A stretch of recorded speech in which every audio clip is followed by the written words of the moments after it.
जय हिंद साथियों, स्वागत है आप सबका फिर से एक नए वीडियो में। आप लोगों के बहुत सारे कमेंट आ रहे थे कि सर पिछले वीडियो में जब हमने बात की थी कि क्या रणनीति होनी चाहिए, किस प्रकार तैयारी करनी चाहिए, कितना समय तैयारी को देना चाहिए, सेल्फ स्टडी करें या कोचिंग करें, ऐसी बहुत सारी बातें थी जो हमने मैम से जानी थी। और फिर आपके कमेंट आ रहे थे कि सर बुक लिस्ट के बारे में बात कीजिए कि कौन कौन सी किताबें मैम ने पढ़ी है, एक बार उन किताबों के बारे में बात कीजिए और फिर उन किताबों को पढ़ने के साथ साथ क्या रणनीति रखी, क्या उन्होंने अलग से नोट्स बनाए थे या फिर उन नोट्सों के साथ ही पढ़ाई की, और क्या ऐसी रणनीति हो सकती है जिससे पहली बार में चेन लिया इन्होंने, तो उसके बारे में बात कीजिए। तो आज इस वीडियो में हम ये बात करने वाले हैं कि लेवल 1 की जो तैयारी कर रहे हैं जो अभ्यर्थी, वो कौन कौन सी पुस्तकें पढ़े और उन पुस्तकों को पढ़ के वो अपना चेन ले सकते हैं। तो एक बार फिर से आपका स्वागत है मैम। धन्यवाद सर। और आज हम इसी वीडियो में ये बात करेंगे कि लेवल 1 से जो अभ्यर्थी तैयारी कर रहे हैं उन्हें किस प्रकार क्या पुस्तकें पढ़नी है और किस प्रकार अपनी तैयारी जारी रखनी है। बाकी आप लोगों के जैसे कमेंट आ रहे थे कि सर और भी जैसे पॉलिटिकल साइंस के लेक्चरर हैं, बायोलॉजी के लेक्चरर हैं, उनका भी इंटरव्यू लीजिए। तो मेरे बहुत सारे साथी ऐसे चयनित थे, तो अगले जो वीडियो ब्लॉग के माध्यम से उनसे बात कर लेंगे और रणनीति के बारे में बात कर लेंगे। तो चलिए शुरू करते हैं आज की वीडियो को। सबसे पहले मैम एक बेसिक परिचय दीजिए कि एग्जाम जो है वो कितने क्वेश्चन आते हैं और कितने नंबर का क्वेश्चन आता है, पेपर आता है और कितने घंटे का होता है वो। सर प्री और मेंस, जैसे कि रीट आपको सबको पता ही है, रीट में 2 पेपर होते हैं, प्री और मेंस। तो प्री का सबको पता ही है, 5 सब्जेक्ट आते हैं, एक सब्जेक्ट में 30 क्वेश्चन आते हैं। बाकी मेंस जो है उसमें 150 क्वेश्चन आते हैं। अच्छा। 300 नंबर के रहते हैं, एक क्वेश्चन 2 नंबर का रहता है और 2.5 घंटे का समय दिया जाता है सोल्व करने के लिए। इसके बाद इसमें नेगेटिव मार्किंग होती है, प्री में नहीं होती। अच्छा। मेंस में नेगेटिव मार्किंग होती है। यानी कि प्री में तो आप ठीक है, मतलब 150 क्वेश्चन में अटेम्प्ट कर सकते हैं, जितने क्वेश्चन की तो कोई दिक्कत नहीं है। लेकिन जब आप मेंस की तैयारी करते हैं तब मेंस में आपको नेगेटिव मार्किंग जैसे पेपर सोल्व करते समय बहुत सावधानी रखनी जरूरी होती है, क्योंकि आप अगर ज्यादा रिस्क लेते हैं, ज्यादा क्वेश्चन अटेम्प्ट करते हैं और गलत हो जाते हैं तो नेगेटिव मार्किंग जैसे आप लॉस में भी जा सकते हैं। तो जैसे कि विशेषकर मैं जानता हूँ वहां तक कि राजस्थान जीके का बहुत बड़ा भाग है ना, तो कितने क्वेश्चन राजस्थान जीके के आते हैं और कौन कौन से सेगमेंट से आते हैं? इसमें ना अलग अलग पार्ट्स रहते हैं, जिसमें जो पहला वाला पार्ट है जीके का, उसमें ये रहता है कि 100 नंबर रहता है। 100 नंबर 50 क्वेश्चन आते हैं, 100 नंबर का रहता है वो, जिसमें ज्योग्राफी, हिस्ट्री और कल्चर 3 सब्जेक्ट रहते हैं। और जो एक जो सब्जेक्ट रहता है वो जीके का ही पार्ट है, राजस्थानी भाषा, तो वो अलग से रहता है। इसमें 5 क्वेश्चन फिक्स है कि राजस्थानी भाषा से फिक्स। और इस बार नया भी जुड़ा था नया जुड़ा था। तो इसमें मैंने जैसे पहले भी बताया था, जियोग्राफी और कल्चर के लिए मैंने पीआरबी पब्लिकेशन की जो बुक आती है वो पढ़ी थी। और उससे वो बुक पढ़ के फिर मैंने 2 या 3 बार पढ़ी। फिर उसके बाद जब मैंने रिवीजन के टाइम, रिवीजन से पहले एक बार शॉर्ट नोट्स बना लिए थे। अच्छा। तो जब रिवीजन किया तो फिर मैंने नोट्स से कर लिया था। सही है। जब आप किसी भी एग्जाम की तैयारी करते हैं तो नोट्स होने, जैसे आपके पास किसी कोचिंग में जाते हैं वहाँ जो नोट्स लिखवाते हैं वो एक प्रकार से मान लो कोई एक किताब हो जाती है। उसके अलावा जब आप खुद दोबारा जब रिवीजन करते हैं तो मेरे जैसे मैम ने बताया, मेरा खुद का भी पर्सनल एक्सपीरियंस यही है कि खुद भी नोट्स बना देना चाहिए। शॉर्ट नोट्स बना, जैसे कुछ चीजें आपको याद नहीं हो रही, फैक्ट है, अलग से बना ले, ताकि जब एग्जाम के लास्ट टाइम जब आप ये रिवीजन करेंगे तो 5-6 घंटे में पूरा जो आपके मान लो राजस्थान जीके तो रिवीजन हो गया, ऐसे रिवीजन करने में आपको आसानी रहेगी। इसके अलावा बात करें कि जैसे मैनेजमेंट हो गया, आरटीआई हो गया, करंट अफेयर्स हो गया, इसके लिए आपने क्या पढ़ा था? इसमें जो पहले वाले पार्ट में 100 क्वेश्चन आते हैं, उसमें से मैंने ज्योग्राफी और कल्चर की पीआरपी वाली और जो हिस्ट्री और पॉलिटी की जो बुक्स है उसके लिए मैंने स्प्रिंग बोर्ड की जो बुक्स आती हैं, हैंड रिटन रहती है वो मार्केट में, वो वाली पढ़ी थी। फिर वो पढ़ के उसके बाद भी, क्योंकि वो RS लेवल तक की होती है, वो स्पेशल रीड के लिए नहीं आती। अच्छा। तो जीके वही रहता है, तो उसमें थोड़ा लेवल से रहता है। तो फिर मैंने उसमें से क्या है शॉर्ट नोट्स बनाए, उसमें थोड़ा क्वेश्चन डीपली रहते हैं। अच्छा। और अपन को क्या है, पढ़ना भी डीपली चाहिए। सही है, गहराई से पढ़ना चाहिए। तो फिर मैंने स्प्रिंग बोर्ड की वो वाली बुक पढ़ी थी। अभी मैं भी ये बताता हूँ, मैं भी जैसे मैंने खुद ने तैयारी की थी तो से 2 किताबें 3 किताबें जितना गहराई से पढ़ सकते उतना पढ़ना चाहिए, क्योंकि प्रश्न फिर भले कितना गहरा हो है ना, फिर भी कोई दिक्कत नहीं होनी चाहिए। अब जैसे मान लो ऊपर से पढ़ते हैं, फिर कोई क्वेश्चन ऐसा भारी क्वेश्चन दिख गया तो फिर तनाव हो जाता है। क्वेश्चन ऐसे ही बनते हैं आजकल, यही हो रहा है पेपरों में, अंदर से क्वेश्चन बनते हैं, बाहर से तो बनते हैं। और जैसे नॉलेज वाले प्रश्न, फैक्ट वाले बहुत कम हो गए, समझ बेस्ड ज्यादा प्रश्न आते हैं। तो जैसे कि मान लो कि पॉलिटिकल साइंस और जैसे उसके लिए स्प्रिंग बोर्ड की किताब पढ़ी आपने, और मैनेजमेंट के लिए मैनेजमेंट में क्या है, ये फर्स्ट बार जुड़ा था टॉपिक और किसी को समझ में भी नहीं आ रहा था, तो अलग अलग बुक्स आ रही थी मार्केट में। अच्छा। तो एक बुक से फिर मेरे को समझ में नहीं आया, तो फिर मैंने 2-3 बुक्स ली और फिर उनसे शॉर्ट नोट्स बना के एक रजिस्टर बनाया और किताबों को रख दिया साइड में, फिर किताबों से मैंने नहीं पढ़ा। फिर उसके बाद मैंने वो रजिस्टर पर 20 पेज, मात्र 20 पेज के नोट्स बनाए थे। अच्छा। उसी से मैंने पढ़ा और क्वेश्चन उन्हीं से आ गए थे, शॉर्ट नोट्स बनाए थे बिल्कुल। अब देखो मैनेजमेंट का वैसे जैसे मैनेजमेंट हमारे स्कूल में तो हमें लगता है फर्स्ट पेपर में ना 15 क्वेश्चन वहाँ भी आते हैं। तो मैनेजमेंट में सबसे शानदार बात ये कि एक तो कंटेंट ज्यादा नहीं पढ़ना। अगर जैसे आपने बताया कि 20 पेज में मैंने सारा कंटेंट तैयार कर लिया, तो अगर 20 पेज से आप 15 से 20 क्वेश्चन निकाल रहे हैं तो बहुत बड़ा बेनिफिट होता है। तो इसे कंटेंट शॉर्ट नोट्स तैयार कर ले ताकि रिवीजन करने में भी आसानी रहे, उस पार्ट को देखे जहाँ ज्यादा प्रश्न बनते हैं।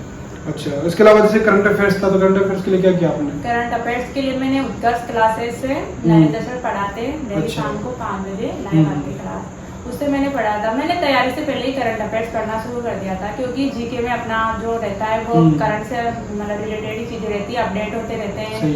तो मैंने पहले से ही शुरू कर दी थी, फिर बाद में मैं इसमें जुड़ा भी है करंट अफेयर्स का पार्ट, मैंने उसी से पढ़े और नोट्स भी बनाए साथ के साथ। अच्छा। उसके बाद उनकी बुक भी आती है मंथली अर्धवार्षिकांक, वो चाहे तो अपन उनको भी ला सकते हैं, पर मैंने नोट्स बनाए थे और अर्धवार्षिकांक जो बुक आई थी अच्छा, उससे मतलब वो भी पढ़ी थी 1-2 बार। देखो करंट अफेयर्स पढ़ने के 2-3 तरीके होते हैं। एक तरीका जैसे इन्होंने डेली लेक्चर देखे, वीडियो लेक्चर उनके और डेली नोट्स बनाए। अब बहुत सारे अभ्यर्थी ऐसे होते हैं जो क्रोनोलॉजी लेके आते हैं, मंथली पढ़ते हैं, एक तरीका वो भी है। और बहुत सारे अभ्यर्थी मेरे जैसे होते हैं जो वार्षिकांक भी पढ़ते हैं सीधा। मैं 2 वार्षिकांक लेके आया था, एक तो विनोद स्वामी का वार्षिकांक आता है वो, और उससे पढ़ के उसका मतलब रिवीजन किया 4-5 बार, उसी से एग्जाम दे के आया था। तो करंट अफेयर्स के लिए आप अपना एक तरीका देख सकते हैं कि मुझे अगर ज़्यादा इंटरेस्ट है करंट अफेयर्स में तो डेली भी देख सकते हैं, मंथली कर सकते हैं। बाकी वार्षिकांक अर्धवार्षिकांक जरूर देख लें, वो भी सफिशिएंट होता है। जब आप 10 क्वेश्चन आते हैं तो 6-7 क्वेश्चन वहाँ से निकल जाते हैं। सर उसमें ऐसा नहीं रहता कि बच्चे क्या करते हैं, जब लास्ट एग्जाम आता है वो सोचते हैं कि करंट तो अभी नया, आज पढ़ लेंगे कल नया बन जाएगा, परसों नया बन जाएगा, तो वो क्या करते हैं कि एग्जाम के टाइम पढ़ेंगे डायरेक्ट। तो ऐसा भी नहीं रहता उसमें, क्योंकि पहले एक बार देखते हैं तो इससे थोड़ी की करंट अफेयर्स कवर हो। और करंट अफेयर्स में तो बहुत सारी चीजें बदलती रहती है, तो साथ के साथ कवर हो जाए तो वो सही है। मतलब साथ साथ करते रहो, या फिर जैसे कि या तो मंथली देख लो, अगर डेली नहीं कर पाते मंथली देख लो, या फिर अर्धवार्षिकांक देखो तो फिर 2-2 किताबों के अलग अलग पब्लिकेशन के 2 वार्षिकांक देखो, अर्धवार्षिकांक वार्षिकांक। इसके अलावा बात करें जैसे कि हिंदी के हो गए, इंग्लिश के हो गए, सामाजिक विज्ञान गणित के आपके 5-5 क्वेश्चन इसके भी आए थे। तो इस पार्ट की तैयारी आपने कैसे की? क्योंकि एक तो ऐसा लगता है कि पाठ्यक्रम बहुत बड़ा है और प्रश्न आने 5, तो नए जो अभ्यर्थी थे तनाव में आ जाते इस चीज को लेके। तो आपने क्या रणनीति रखी और कौन कौन सी पुस्तकें पढ़ी ताकि इसका भी आपने अच्छे से तैयारी हो गई आपकी? हमारे लिए सब्जेक्ट जो है मेंस में ये प्री वाला ही पार्ट रहता है, जो प्री में 5 सब्जेक्ट आए थे वही सब्जेक्ट वापस इधर आते हैं। इसमें पर्यावरण की जगह साइंस और सामाजिक विज्ञान ये 2 नए जुड़ जाते हैं। एक सब्जेक्ट के 5 क्वेश्चन आते ही वो। इसमें ये ऐसा रहता है कि अपन इन सब्जेक्ट को प्री में अच्छे से कवर कर ले। प्री में ऐसा रहता है बच्चे सोचते हैं कि बस 90 क्वेश्चन सही हो जाए, प्री क्लियर हो जाए, ऐसा नहीं है। प्री का बहुत बड़ा रोल रहता है मेंस में। अगर अपन प्री में अच्छे से पढ़ ले तो वही अपने मेंस में काम आ जाएगा, ज्यादा समय नहीं देना पड़ेगा विषयों को। तो मैंने हिंदी, गणित, अंग्रेजी ये प्री में पढ़े थे, तो वहीं से मेरा थोड़ा कवर था और फिर मैंने वापस उन्हीं से पढ़ा था जो नोट्स बना रखे थे प्री वाले गाइड से, उसी से मैंने कवर कर लिया था। और जो सामाजिक और साइंस वाला जो नया पार्ट जुड़ा था ये मैंने सामाजिक में तो जो लूसेंट वाली बुक आती है उसी से मैंने, क्योंकि 5 क्वेश्चन ही आते ज्यादा तो इतना डीपली पढ़ना नहीं रहता। हमारे फिक्स टॉपिक थे, जैसे 7 टॉपिक हैं, साइंस में भी 7 टॉपिक थे, तो वो यूट्यूब वगैरह से मतलब बहुत मैटर है यूट्यूब में, उसी से मैंने कवर कर लिए थे और नोट्स बना लिए थे। जैसे कि मैंने बताया कि इन्होंने अधिकांश जो मैटर है वो यूट्यूब से तैयार किया था। तो जैसे मैंने खुद भी बहुत सारी चीजें यूट्यूब से देखी, तो आजकल यूट्यूब पे भी बहुत सारे चैनल ऐसे हैं जो निःशुल्क कोर्स करवाते हैं। तो अगर आप में वो धैर्य होता है ना कि अनुशासन होता है कि नहीं मैं यूट्यूब से देख के सेल्फ स्टडी करके भी कर सकता हूँ, तो उसका भी आप फायदा ले सकते हैं। बाकी जैसे यूट्यूब ऐसी दुनिया है जैसे समुद्र के समान है, अब यहाँ से मोती निकालने वो आपको भी डिपेंड करता है कि आप किस तरह मेहनत करते हैं, किस प्रकार आपकी आवश्यकता चीजें निकाल लेते हैं। बाकी अपनी जो पढ़ाई चल रही है रेगुलर बेस किताबों के बेस पे वो करते रहना चाहिए। बात करें कि जैसे टीचिंग मेथड के भी लगभग 20 प्रश्न आते हैं, तो उसके लिए कौन सा मैटर पढ़ा? मेंस में सबसे ज्यादा रोल प्री हो या मेंस, सबसे ज्यादा टीचिंग मेथड ही मैटर करता है, क्योंकि बच्चों को सब पढ़ लेते हैं पर वो समझ में नहीं आता। तो उसके लिए फिर मैंने जैसे प्री में भी मैंने वो गाइड पढ़ी थी, तो उसी से मेरा थोड़ा मतलब कम कवर हुआ था पर इतना नहीं। इसलिए फिर मैंने मेंस में क्या की, जैसे बहुत सारी बुक्स आ जाती है, जैसे ही वो आता है बच्चे सब अलग अलग लेके आते हैं, इससे समझ में नहीं आ रहा तो उससे दूसरे से हाँ, तो फिर मैंने 2-3 बुक्स ली अलग अलग, उससे एक रजिस्टर बनाया था, फिर मैंने उसी से पढ़ा था। हाँ। मतलब ये बात हो गई ना कि आपने से 2-3 बुक्स ले ली, लेकिन अब लास्ट टाइम आपने जो नोट्स बना लिए तो एक कंटेंट तैयार हो गया 2-3 बुक्स से। अब हम क्या करते हैं, मान लो अगर आप नोट्स बनाते नहीं 3 बुक्स से, तो लास्ट टाइम शायद आप रिवीजन ढंग से नहीं कर पाते।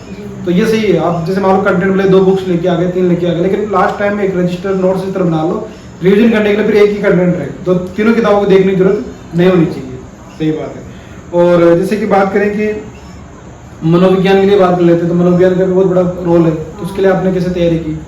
मनोविज्ञान मैंने प्री में ही अच्छा कवर कर लिया था, उसके बाद फिर भी मैंने मेंस में मतलब मनोविज्ञान को जितना पढ़ते हैं ना उतना ही समझ में कमी आता है, ज्यादा पढ़ ले तब भी कमी आता है, कम पढ़े तब भी कमी आता है। तो मैंने प्री में जो ऐप लिया था, पहले गाइड से भी पढ़ा था और फिर उसके बाद मैंने ऐप लिया था विजय एजुकेशन वाला, वंदना में पढ़ाती है, हाँ, उसी से मैंने नोट्स बना के और फिर उसी से कवर कर लिया था ये। भाई मनोविज्ञान और शिक्षण विद्या तो इस तरह का टॉपिक, इस तरह के टॉपिक है कि आपको जैसे 2 बार 3 बार पढ़ लिया ना तब भी बहुत कम समझ में आता है, थोड़ा ऐसा लगता है कि पता नहीं अब ऊपर से निकल रहा है। पर ये कि अब जैसे कि आप वीडियो लेक्चर देखते हो, टेस्ट देते हो, डेली बेस पे खुद के हिसाब से नोट्स बनाते हो, बार बार रिवीजन करते हो, धीरे धीरे चीजें समझ में रिवीजन से सब कवर हो जाता है। और सूचना तकनीकी भी आपके इस बार नया पाठ्यक्रम में नया जोड़ा था, तो इसके लिए कौन सा 10 नंबर का पार्ट है ये सारी यूट्यूब में जैसे ही रीट मेंस की ऐसे कुछ भी घोषणा वगैरह हुई थी तब से बहुत क्लासें वगैरह आने लगी थी, तो मैंने ये सब यूट्यूब से कवर कर लिया था। और ऐसा रहता है कि जैसे ही नई बुक मार्केट में आती है तो बच्चे से सोचते हैं कि इसको नहीं पढ़े, उसको पढ़े, इसको नहीं पढ़े, तो वो भ्रमित हो जाते हैं, फिर वो ऐसे ही भटकने में रह जाते हैं। तो भटकाव बहुत खतरनाक होता है, जो भटक गया वह तैयारी भी नहीं कर पाएगा, लास्ट में जाके सफल हो जाता है, तनाव भी आ जाता है। तो बहुत सारे ऐसे छोटे छोटे टॉपिक होते हैं, तो आप उन यूट्यूब का सहारा ले सकते हैं। यूट्यूब पे बहुत सारी क्लासेस ऐसी है जहाँ से आपको अपना कंटेंट मिल जाता है। बाकी जैसे आपके पास बुक्स है वो पढ़ रहे हैं तो ऑथेंटिक बुक्स रखें और कुछ 1-2 गाइड रख लेता है कि पूरा पाठ्यक्रम कवर करती हूँ। इन सब के बावजूद सारांश ये निकल के आता है कि नोट्स खुद के बनाए, शॉर्ट नोट्स बनाए इस तरह। इसमें सर मैंने क्या किया था, तैयारी से पहले मैंने पूरी एनसीईआरटी पढ़ी थी, 1 से लेकर 10 तक की। उसमें अपना जीके का जितना मतलब अपन कोई सी भी बुक पढ़ ले, अगर एक बार एनसीईआरटी पढ़ ली ना तो अपन को ना तो कोई कंफ्यूजन रहेगा, एक तो उसमें फिक्स रहता है कि इसका आंसर ये है तो वही रहेगा। बाद में अगर अपन को कुछ भी मतलब संशय भी होता है तो अपन एनसीईआरटी से क्लियर कर सकते हैं। तो मैंने 1 लाइनर मेरे पास रखी है, वो 1 से लेकर 10 तक की वो पढ़ी थी, 2-3 बार पढ़ी थी एनसीईआरटी। उसके बाद जो कक्षा 10 में एक किताब चलती है कल्चर वाली, जीके का मतलब बहुत सारा पार्ट उसी से आता है। अच्छा। तो ज्यादा जितना हो सके उसको पढ़ें एनसीईआरटी। तो मतलब बेसिक जो होता है आपने एनसीईआरटी से कवर कर लिया है ना, तो एनसीईआरटी भी देख सकते हैं। देखो ये बहुत सारी चीजें ऐसी होती है, जैसे मान लो इनकी रणनीति लग रही, मेरी रणनीति लग रही है ना, जैसे जो आपका कोई लेवल 1 से जिसने तैयारी की होगी उसकी भी कुछ रणनीति बुक्स अलग रही होगी। पर सारांश क्या निकल के आता है? सारांश ये निकल के आता है कि आप कंटेंट भले कोई सा भी हो, लेकिन उसे खुद तैयार करेंगे अपनी लैंग्वेज में, शॉर्ट नोट्स के तौर पे। मैंने हर सब्जेक्ट के ऐसे ही बनाए, तो वही फिर आपको सफलता की ओर लेके जाएंगे। अब हम क्या करते हैं, जैसे मान लो कंटेंट तरह तरह के कंटेंट इकट्ठे कर लेते हैं, पढ़ते भी हैं पर खुद के हिसाब से खुद की लैंग्वेज नोट्स नहीं बनाते। फिर लास्ट में क्या होता है कि रिवीजन करने में बहुत मुश्किलें आ जाती है, ना तो रिवीजन कर पाते हैं, फिर सिलेबस जैसे रीड का सिलेबस देखते बहुत सारे विद्यार्थी तो बेहोश हो जाते हैं, कितना बड़ा पाठ्यक्रम में कैसे कवर होगा। तो पाठ्यक्रम आपको जैसे 3 महीने 4 महीने अच्छे से तैयारी कर ली ना, तो ऐसा लगेगा कि जैसे कि फिर 1 महीने में कवर होने वाला पाठ्यक्रम हो जाएगा। मतलब पाठ्यक्रम इतना बड़ा है लेकिन लास्ट में मुट्ठी में आ जाएगा, इस तरह पाठ्यक्रम लगता है। बस एक ही शॉर्ट नोट्स बनाए, शॉर्ट नोट्स ऐसी मैंने वीडियो भी बना रखा है, जैसे साहित्य शिखर क्लासेस दूसरा यूट्यूब चैनल है, उसमें बता रखा है कि शॉर्ट नोट्स कैसे बनाए। तो ये चीजें हैं कि तैयारी की, देखो सारे अभ्यर्थियों का कंटेंट अलग है, रणनीति अलग है, पढ़ने का तरीका अलग है, बाकी चीजें कॉमन देखने को मिलेगी कि वो एक तो रेगुलर स्टडी कर रहे हैं, हार्ड वर्क कर रहे हैं, खुद के शॉर्ट नोट्स बना रहे हैं, रिविजन कर रहे हैं, ये चीजें जरूरी होती है सक्सेस के लिए। तो आप भी इन चीजों को अपना सकते हैं। और आपके मन में और भी कोई डाउट हो, कोई भी आपको कुछ बात और भी पूछनी हो तो कमेंट जरूर करें, उस पर भी बात कर लेंगे।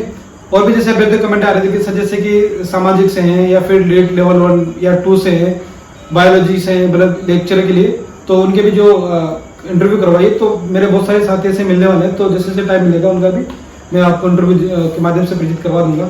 और एक बार फिर आपसे आपका बहुत बहुत धन्यवाद जो आपने समय निकाला।